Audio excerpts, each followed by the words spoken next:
Hi, if you want to create a beautiful sketch of a photo, the best way to do that is with AI, but it's not that simple. So I'm going to show you all the text prompts under 2 minutes, and you're going to be able to create something for free that you can laser engrave or you can do vinyl cutting. Let's go. So the first thing that you're going to want to do is remove the background. At the end of this video, I'm going to talk to you about a paid solution that I'm not a sponsor for, but you might want to check out that does all of this. So remove the background. The second thing is when you upload your photo without the background, you're going to want to ask it to create a sketch version of this photo at a high resolution.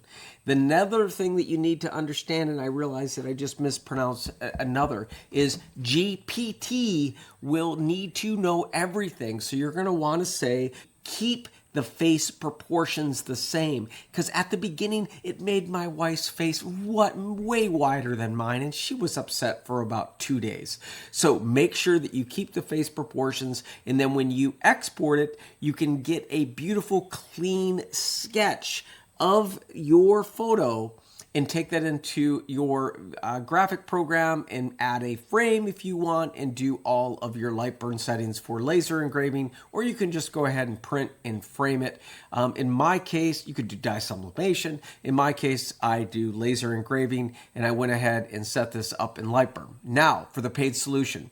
So there's a program called Vector Witch, which I really am mentioning because I like it.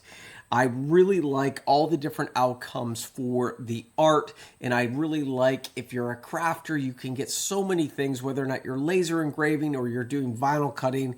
It also, this program removes your background. It does so many things that are specific for the industry if you're watching this video. So consider checking out Vector Witch and look at all the different options that you can do. Some things you can do with your free account, some things you can't, but consider upgrading. It's a credit-based system, and I just realized that I have some...